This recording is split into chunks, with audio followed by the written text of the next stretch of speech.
భారత జట్టు Asia cup 2025 సీజన్‌ను చాలా అద్భుతంగా, ఘనంగా ముగించింది.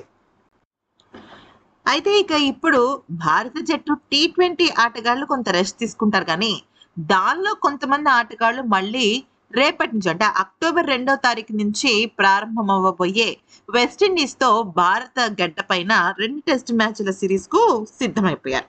మరి వాళ్ళల్లో ఎవరు ఆడుతున్నారు, ఎవరు ఆడటం లేదు అనే విషయం పైన పూర్తి స్థాయి క్లారిటీ తెచ్చుకుందాం.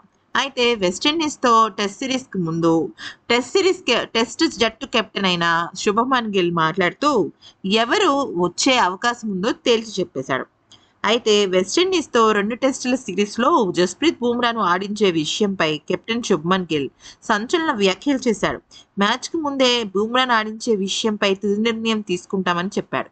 వర్క్‌లోడ్ నేపథ్యంలో బుమ్రా ఇంగ్లాండ్ పర్యటనలో 3 టెస్ట్ మ్యాచ్‌లు మాత్రమే ఆడిన విషయాన్ని గుర్తు చేశాడు. ఆసియా కప్ 2025 టోర్నీలోనూ కూడా కొన్ని మ్యాచ్‌లకు విశ్రాంతి కల్పించారు. ఆసియా కప్ ముగిసిన తర్వాత 2 రోజుల వ్యవధిలోనే వెస్టిండీస్‌తో సిరీస్ ప్రారంభం కానుండడంతో బుమ్రా ఆడడంపై సందేహాలు నెలకొన్నాయి. గురువారం నుంచి అహ్మదాబాద్ వేదికగా తొలి టెస్టు ప్రారంభం కానుంది. ఈ మ్యాచ్ నేపథ్యంలో బుధవారం జరిగిన మీడియా సమావేశంలో పాల్గొన్న బూమ్ మీడియా సమావేశంలో పాల్గొన్న గిల్ బుమ్రా వర్క్‌లోడ్‌పై స్పందించాడు. అయితే మేము మ్యాచ్‌లు జరుగుతున్న కొద్దీ బుమ్రా విషయంపై నిర్ణయాలు తీసుకుంటాం. ఆట ఎన్ని ఓవర్ల వరకు వెళ్తుంది, బౌలర్లు ఎన్ని ఓవర్లు బౌలింగ్ చేస్తారు అనే దాన్ని బట్టే నిర్ణయానికి వస్తాం అంటూ చెప్పాడు. అంటే ఫస్ట్ మ్యాచ్‌లో బుమ్రా ఆడటం లేదని అర్థమైంది.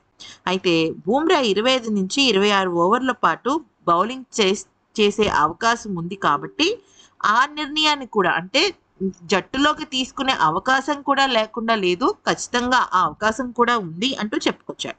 ప్రతి మ్యాచ్ ముందు ఉత్తమ జట్టును ఎంపిక చేస్తామని టీమిండియా అసిస్టెంట్ కోచ్ డస్కటే తెలిపాడు. ఇక టీమిండియా అత్యుత్తమ జట్టులో బుమ్రా ఉంటాడని స్పష్టం చేశాడు. ఇక జట్టు విషయంలోకి వచ్చినట్టయితే ఖచ్చితంగా శుభమన్ గిల్, యశస్వి జైస్వాల్, కేఎల్ రాహుల్, సాయి సుదర్శన్, దేవదత్ పడిక్కల్, జడేజా, ధ్రువ్ జురెల్, సుందర్, బుమ్రా, అక్షర్ పటేల్, నితీష్ కుమార్, ఎన్ జగదీశన్, సిరాజ్, ప్రసిద్ధ్ కృష్ణ, కుల్దీప్ యాదవ్లు ఉన్నారు. అయితే అహ్మదాబాద్ పిచ్ అనేది బౌలర్లకు బాగా సహకరిస్తుంది కాబట్టి ఖచ్చితంగా బుమ్రా, సిరాజ్ ఇద్దరు కూడా ఉంటారు. ఒకవేళ గనక ఆల్రౌండర్లు కావాలి అనుకుంటే సుందర్ని కానీ, నితీష్ కుమార్ రెడ్డిని కానీ తీసుకుంటారు. ఇక వికెట్ కీపర్గా ధ్రువ్ జురెల్ కన్ఫర్మ్.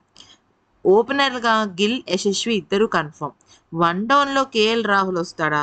లేకపోతే యశస్విని, కేఎల్ రాహుల్‌ని ఓపెనర్‌గా పంపించి వన్ డౌన్‌లో శుభ్మన్ గిల్ వస్తాడా అనే విషయం పైన కొంత అయితే సస్పెన్స్ ఉండనే ఉంది.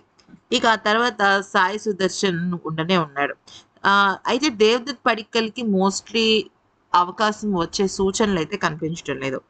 ఎందుకనంటే ఒకవేళ గనక యశస్వి జైస్వాల్ బ్రేక్ ఇస్తేనే దేవదత్ పడిక్కల్ వచ్చే అవకాశాలు కనిపిస్తున్నాయి. యశస్వి జైస్వాల్ మొన్న టీ20 కూడా ఆడలేదు కాబట్టి ఖచ్చితంగా తను ఈ 2 టెస్ట్ సిరీస్‌లో ఆడతాడు. టెస్ట్ సిరీస్ మ్యాచ్‌లో ఆడతాడు. సో, ఇక అలా ఉందన్నమాట. ఆల్‌రౌండర్ల విషయంలోకి వచ్చినట్టయితే అక్షర్ పటేల్, వాషింగ్టన్ సుందర్ ఇద్దరు ఉన్నారు. అక్షర్ పటేల్‌కి బహుశా మొదటి టెస్ట్ మ్యాచ్‌కి అవకాశం గనక అంటే రెస్ట్ మోడ్‌లో ఉంటే సుందర్‌కి ఇస్తారు. సెకండ్ మ్యాచ్‌కి అక్షర్ రంగంలోకి దిగుతాడు.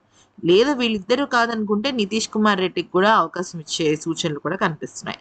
మరి ఈ వీడియో గనుక నచ్చితే లైక్ చేసి సబ్స్క్రైబ్ చేసుకోండి.